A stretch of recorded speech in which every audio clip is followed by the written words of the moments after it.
মানুষকে ভালোবেসে ঈশ্বরকে পাওয়া যায়।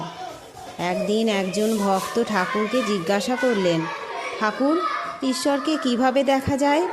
ঠাকুর মৃদু হেসে বললেন, তুমি মানুষের সেবা করলে, মানুষের কষ্ট বোঝার চেষ্টা করলে, তাতেই ঈশ্বরের কাছে যেতে পারবে। ভক্ত বললেন, মানুষের সেবা করলেই ঈশ্বরের দেখা যায়? ঠাকুর উত্তর দিলেন, হ্যাঁ, মানুষই হলো ঈশ্বরের জীবন্ত মন্দির। মানুষের প্রতি ভালোবাসা, এটাই সত্য ধর্ম। যদি ভগবানকে ভালোবাসতে চাও, তবে প্রথমে তার সন্তানদের ভালোবাসো। জীবে দয়া না থাকলে ঈশ্বরের প্রেম কেমন করে হবে? এই কথা শুনে ভক্তের চোখে জল এসে গেল।